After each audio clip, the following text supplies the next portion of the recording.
12 जिल्हा परिषदा आणि 125 पंचायत समितींचा निकाल लागला। काही जायंट किलर ठरले तर अनेक जण पराभूत झाले। मात्र राज्यामध्ये ज्यांच्या पराभवाची चर्चा सुरू आहे त्या माजी सरपंच निर्मला नवले आणि मराठा आरक्षणातून उदयास आलेले नाव मंगेश साबळे यांच्यासोबत आणखी काही नावे अशी आहेत की ज्यांच्या पराभवाची चर्चा होते। पण मंगेश साबळे यांचे फॉलोअर्स खूप जास्त आहे म्हणून त्यांचा पराभव झाला। फॉलोअर्स कधीही मतदाराच्या रूपामध्ये मिळू शकत नाही, ही फक्त सोशल मीडियावरची हवाबाजी असं म्हणणाऱ्यांना मंगेश साबळे हे येत्या काळामध्ये एक चकमकीत उत्तर देणारे ठरतील। दुसरं नाव येतं निर्मला नवले। सोशल मीडियावरील एका व्हिडिओमुळे मोठ्या प्रमाणावरती ट्रोल झाल्यानंतर सुद्धा आता निर्मला नवले ज्यांचा 318 मतांनी जवळपास पराभव झालाय त्या सुद्धा ट्रोलिंगच्या निशाण्यावर आहे। पण निर्मला नवलेंचा सुद्धा कमबॅक खतरनाक असेल, कारण हिस्ट्रीच तशी। मंगेश साबळे असो किंवा मग निर्मला नवले असो, पंचायत समिती आणि झेडपीसाठी दोघांनीही जीवाचं रान केलं होतं। त्यांच्या भागामध्ये तेथील लोकांना जर विचारलं की निर्मला नवले कोण आहे आणि त्यांचं ग्राउंडवर काही कामं आहेत की फक्त सोशल मीडियावरती हवाबाजी करतात, असा प्रश्न विचारल्यानंतर लोक म्हणतात कारेगावात या, ग्राउंड बघा आणि मग तुम्हाला समजेल की निर्मला शुभम नवले ही चीज काय। आता या सगळ्या घडामोडींमध्ये लोक त्यांच्या कमबॅकची सुद्धा तेवढी चर्चा करतायत। विशेषतः त्यांना मानणारा वर्ग म्हणतोय की येत्या काळामध्ये यांचा कमबॅक खतरनाक असेल। हे दोन नावं आणि या व्यतिरिक्त आणखी कोणकोणती नावं आहेत त्यावरती आपण विश्लेषण करणार आहोत। 12 जिल्हा परिषद निवडणुकांचं हे विश्लेषण असणार आहे। राज्यातील 12 जिल्हा परिषदा आणि 225 पंचायत समितींच्या निवडणुकीत भाजपसह महायुतीने पुन्हा एकदा आपलं निर्विवाद वर्चस्व दाखवून दिलं। महाविकास आघाडीतील पक्षांचा दारुण पराभव झाला। विरोधी पक्ष म्हणून काही प्रमाणात काँग्रेसचं अस्तित्व दिसत असलं तरी उद्धव ठाकरेंची शिवसेना आणि शरद पवारांच्या राष्ट्रवादीचा दूरपर्यंत प्रेझेन्स दिसत नाहीये। नगर परिषदा, नगर पंचायती आणि त्यानंतर झालेल्या महानगरपालिका निवडणुकीत महायुतीने आपला दबदबा दाखवून दिल्यानंतर आता जिल्हा परिषदा आणि पंचायत समितींच्या निवडणुकीत देखील ग्रामीण भागात सुद्धा महायुतीचाच बोलबाला दिसून आला। या निवडणुकींचं खास वैशिष्ट्य म्हणजे अजित पवारांच्या राष्ट्रवादीला भाजपनंतर सर्वाधिक यश मिळालं असून तो क्रमांक 2चा पक्ष ठरलाय। अजित पवारांच्या निधनानंतर जिल्हा परिषदा आणि पंचायत समितींच्या निवडणुका पार पडल्या होत्या, त्यामुळे सर्वांचंच लक्ष राष्ट्रवादीच्या कामगिरीकडेच होतं। ग्रामीण भागासोबत अजित पवारांची असलेली नाळ पुन्हा एकदा घट्ट होती हे दाखवून देणारा हा निकाल ठरतोय। जिल्हा परिषद निवडणुकीमध्ये महायुतीने एकूण 552 जागा जिंकल्या आहेत। त्यापैकी भाजप 225 जागा जिंकून सर्वात मोठा पक्ष ठरला। दुसऱ्या क्रमांकावर अजित पवारांच्या राष्ट्रवादीने 165 जागा जिंकल्यात। शिंदे गटाने 162 जागा जिंकल्यात। दुसरीकडे महाविकास आघाडीचा या निवडणुकीत धुव्वा उडालेला आहे। काँग्रेसचं 55, उद्धव ठाकरे गटाने 43 जागा तर शरद पवारांच्या राष्ट्रवादीने अवघ्या 26 जागा जिंकल्यात।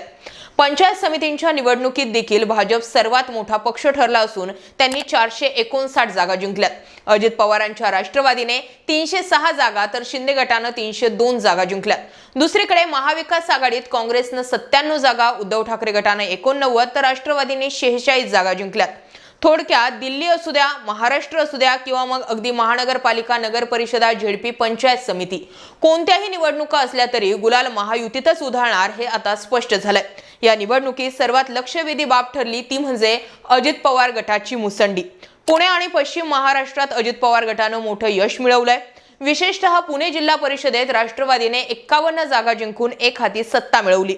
विशेष म्हणजे नुकत्याच झालेल्या पुणे महानगरपालिकेत अजित पवारांना अपेक्षित यश मिळालेलं नव्हतं, परंतु अजित पवारांच्या अपघाती निधनानंतर पुण्याच्या ग्रामीण भागामध्ये पक्षाला मोठं यश मिळाल्याचं दिसतंय। बारामती तालुक्यातील सर्व 6 जिल्हा परिषद आणि 12 पंचायत समितींच्या जागा जिंकून पक्षानं क्लीन स्वीप दिला। दुसरीकडे रत्नागिरी आणि रायगड या जिल्ह्यात उपमुख्यमंत्री एकनाथ शिंदे यांच्या नेतृत्वाखालील शिवसेनेनं चांगली कामगिरी केली आहे। या ठिकाणी त्यांना अनुक्रमे 41 आणि 23 जागा मिळालेल्या आहेत। या निवडणुकीत अनेक मातब्बर नेत्यांच्या नातेवाईकांना पराभवाचा धक्का बसला आणि विशेषतः पश्चिम महाराष्ट्र आणि मराठवाड्यातील काही प्रस्थापित घराण्यांच्या उमेदवारांना मतदारांनी नाकारलं। मावळमध्ये भाजपचे माजी राज्यमंत्री बाळा भेगडे यांच्या नेतृत्वाखालील पॅनलचा पराभव झाला। सिंधुदुर्ग जिल्ह्यामध्ये आमदार नितेश राणे आणि केंद्रीय मंत्री नारायण राणे यांच्या नेतृत्वाखालील भाजप युतीने सिंधुदुर्ग जिल्हा परिषदेत 50 पैकी 27 जागा जिंकून बालेकिल्ला राखला। लातूरमध्ये काँग्रेस 23 जागा मिळवून सर्वात मोठा पक्ष ठरला असला तरी भाजप 18 आणि अजित पवार गटाला मिळालेल्या 12 जागांच्या बळावर या ठिकाणी महायुतीची सत्ता येणार आहे। आमदार अभिमन्यू पवार यांच्या मार्गदर्शनाखाली भाजपने लातूर जिल्हा परिषदेची निवडणूक लढवली होती, परंतु भाजप या ठिकाणी दुसऱ्या क्रमांकाचा पक्ष ठरताना दिसतोय।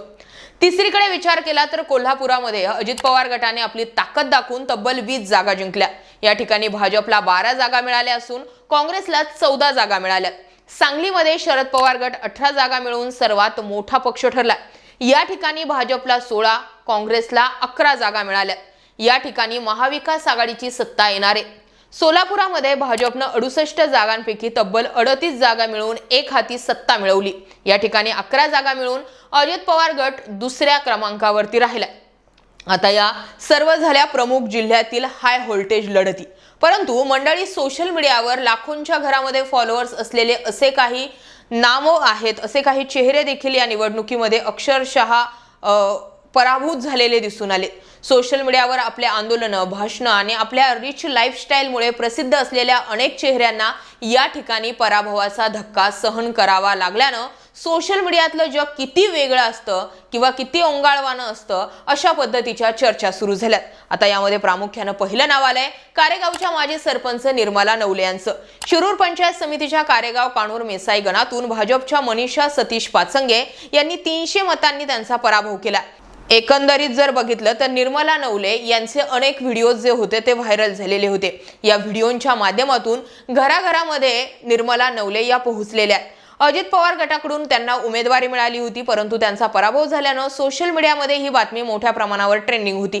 त्यांच्या पराभवाच्या कारणांमध्ये शेवटच्या टप्प्यामध्ये राधाकृष्ण विखे पाटील यांची कान्हूर मेसाईमध्ये लागलेली सभा सुद्धा कारण ठरवली जाते।